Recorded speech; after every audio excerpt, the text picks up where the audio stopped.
আগামী ফেব্রুয়ারিতে ত্রয়োদশ নির্বাচনকে সামনে রেখে দেশের ৩০০ আসনে দলীয় প্রার্থী বাছাইয়ের কাজ শুরু করেছে বাংলাদেশ জাতীয়তাবাদী দল বিএনপি। আজ জানবো খুলনা বিভাগের মেহেরপুর, কুষ্টিয়া, ঝিনাইদহ, চুয়াডাঙ্গা জেলায় বিএনপির সম্ভাব্য প্রার্থীর কথা, যারা ইতোমধ্যেই রয়েছেন বিএনপির গুডবুকে। মেহেরপুর ১ আসনে জেলার সাবেক সভাপতি মোহাম্মদ মাসুদ অরুণ, যুগ্ম আহ্বায়ক আলমগীর খান সাতু, জেলার সদস্য সচিব অ্যাডভোকেট কামরুল ইসলাম, সদর বিএনপির সভাপতি ফয়েজ আহমেদ, সাবেক উপজেলা চেয়ারম্যান আমিরুল ইসলাম।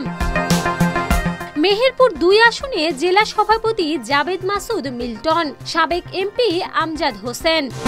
কুষ্টিয়া ১ দৌলতপুর আসনে জেলার সিনিয়র যুগ্ম আহ্বায়ক রেজা আহমেদ বাচ্চু মোল্লা, যুব দলের ঢাকা মহানগর উত্তরের আহ্বায়ক শরীফউদ্দিন জুয়েল।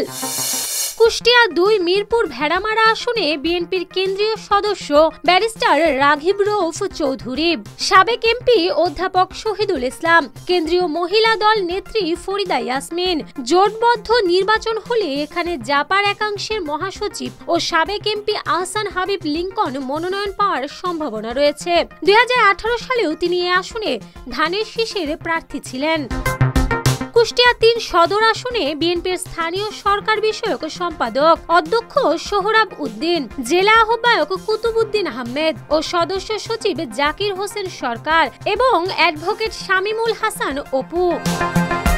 কুষ্টিয়া ৪ কুমারখালী খোকসা আসনে বিএনপির চেয়ারপারসনের উপদেষ্টা মেহেদী আহমেদ রুমি, সাবেক পৌর মেয়র নুরুল ইসলাম আনসার।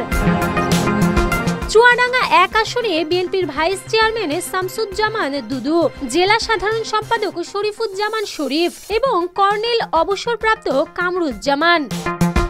চুয়াডাঙ্গা ২ আসনে বিএনপির কেন্দ্রীয় উপকোষাধ্যক্ষ মাহমুদ হাসান খান বাবু ও সাউথ বাংলা ব্যাংকের চেয়ারম্যান ইঞ্জিনিয়ার মোখলেসুর রহমান টিপু। ঝিনাইদহ ১ আসনে মনোনয়ন দৌড়ে আছেন অ্যাটর্নি জেনারেল অ্যাডভোকেট আসাদুজ্জামান। তবে এ আসনে বিএনপির খুলনা বিভাগীয় সহ সাংগঠনিক সম্পাদক জয়ন্ত কুমার কুণ্ডু শক্তিশালী প্রার্থী। ছাত্রদলের সাবেক কেন্দ্রীয় সিনিয়র যুগ্ম সাধারণ সম্পাদক আসাদুজ্জামান আসাদও দলের মনোনয়ন চাইবেন। ঝিনাইদহ ২ আসনে এম এ মজিদ, সাবেক এমপি মশিউরের ছেলে ইব্রাহিম বাবু।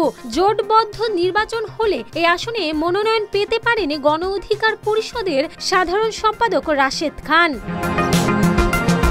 ঝিনাইদহ ৩ কোটচাঁদপুর মহেশপুর আসনে বিএনপির সহ তথ্য ও গবেষণা সম্পাদক আমিরুজ্জামান খান শিমুল, সুপ্রিম কোর্ট বারের সাবেক সম্পাদক ব্যারিস্টার রুহুল কুদ্দুস কাজল এবং কণ্ঠশিল্পী মনির খান। ঝিনাইদহ ৪ কালীগঞ্জ আসনে স্বেচ্ছাসেবক দলের কেন্দ্রীয় সিনিয়র যুগ্ম সাধারণ সম্পাদক সাইফুল ইসলাম ফিরোজ, হামিদুর রহমান হামিদ এবং প্রয়াত এমপি শহীদুজ্জামান বেল্টুর সহধর্মিনী মুর্শিদা জামান।